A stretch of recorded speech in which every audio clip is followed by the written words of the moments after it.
Hello everyone, welcome you to another video. Today we'll discuss regarding gold card, जो कि अभी अभी हाल ही में यूएस ने गोल्ड कार्ड इमिग्रेशन प्रोग्राम जारी किया है। उसी के रिगार्डिंग हम डिस्कशन करने वाले हैं। ये क्या इम्पैक्ट पकाएगा इंडियन इन्वेस्टर्स को, उसी के रिगार्डिंग हम थोड़ा जानकारी के लिए नॉलेज गेन करेंगे। So let's start without delay.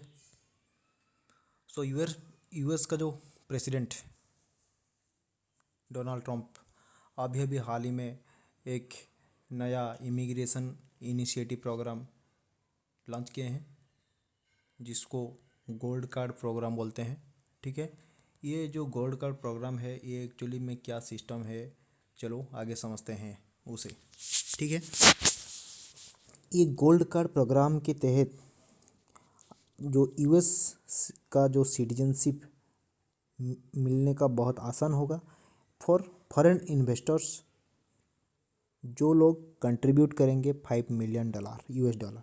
ठीक है, जो भी फॉरेन इन्वेस्टर्स यूएस का सिटीजनशिप लेके उधर अपना बिजनेस शुरू करना चाहते हैं, टोटल यूएस में सेटल होना चाहते हैं, उनके लिए ये जो $5 मिलियन अगर उन्होंने खर्च करते हैं तो उनको यूएस का सिटीजनशिप बहुत आसान से मिल सकता है।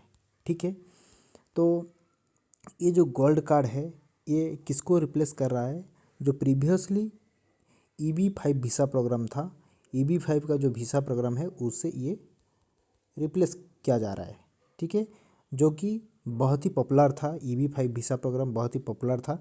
किसके लिए? इंडियन इन्वेस्टर्स के लिए बहुत ही पॉपुलर था।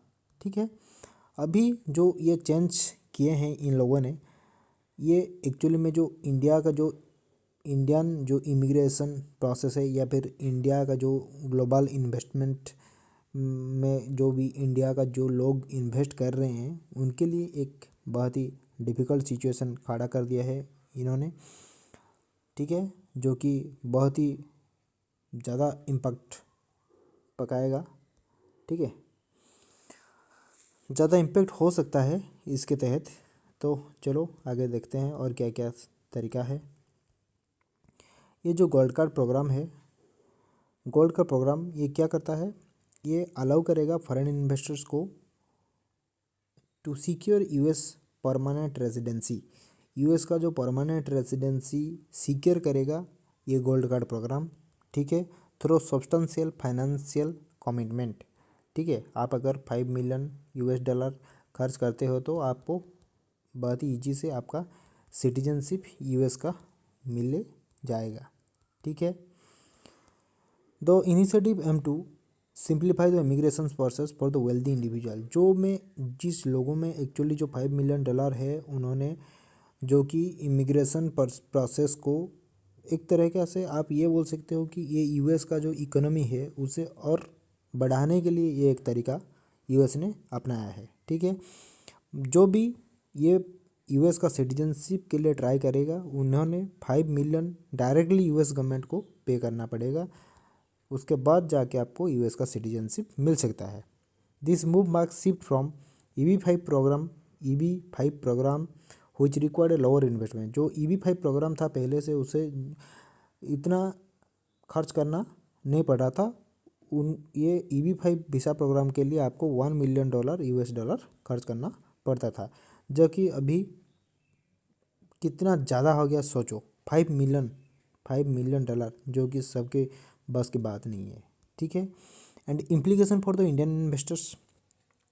The introduction of the gold card particularly impactful for the Indian investor. India में जितने सारे इन्वेस्टर्स हैं, इनके लिए तो बेहद ही ख़राब सिचुएशन ला के खड़ा कर दिया है। Many had relied on the EB-5 visa as an alternative to the H-1B visa. अगर कोई भी इंडियन इन्वेस्टर्स के पास अगर इतना सारा $5 मिलियन है US डॉलर, वो यूएस गवर्नमेंट को दे के यूएस में जाके बिजनेस करना चाहता है, अगर आपके पास इतना सारा अमाउंट है तो क्यों आप यूएस जाओगे और क्यों इंडिया में नहीं सेटल होगे? ये मेरे को पहले बता दीजिए। क्योंकि अगर आप चाहोगे तो ये जो $5 मिलियन है, ये इंडियन करेंसी में कितना होगा सोचो। ठीक है। इतने सारा अमाउंट को आप अगर एफडी में जमा कर सकते हैं तो इसका इंटरेस्ट जो मिलेगा आपको आपको सौ के खाने के बाद भी ख़त्म नहीं होगा। ठीक है। उसके बाद भी इन्वेस्टर्स बोलते हैं कि हमें यूएस जाना है एंड यूएस में इन्वेस्ट करना है एंड आपको 5 मिलियन, अगर आप चाहते हो जाने के लिए तो $5 मिलियन खर्च करो, यूएस का सिटीजनशिप ले लो डायरेक्टली एंड उधर जाके सेटल हो जाओ, नो इशू। ठीक है। दिस इंक्रीज इन्वेस्टमेंट रिक्वायर में deter potential applicants. Critics argue that the new program could push Indian investors toward the alternative residency option.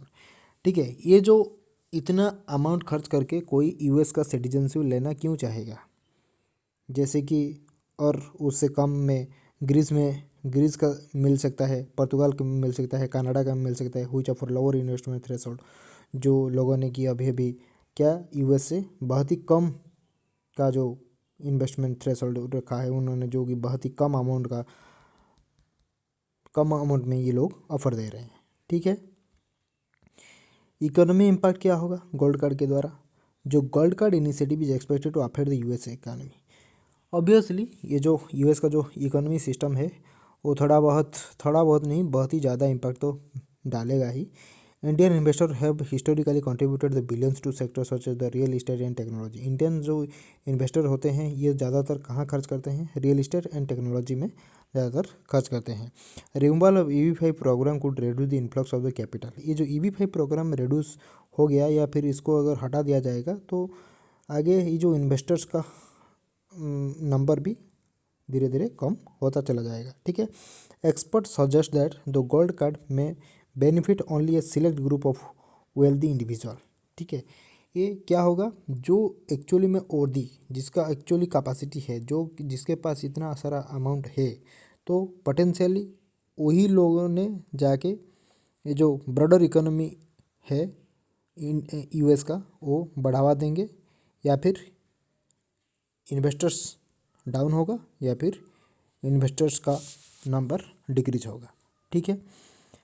तो इसके ये जो गोल्ड कार्ड सिस्टम को लेके क्या क्रिटिसिज्म हो रहा है, चलो देखते हैं। ये जो गोल्ड कार्ड हज बहुत सारा क्रिटिसिज्म फेस करना पड़ रहा है उसे in favouring the ultra wealthy. Critics argue that the resemble concierges service rather than the genuine immigration program. ये जो जेन्युइन इमिग्रेशन प्रोसेस का जो भी सिस्टम है वो सब छोड़ छाड़ के ये लोगों ने जो भी ये जो यूएस सिटीजनशिप के लिए जो भी तरीका अपना रहे हैं वो कितना हद तक सही है, आप सोच के कमेंट करके ज़रूर बता सकते हो। ठीक है। EB-5 visa required investor to demonstrate job creation in US.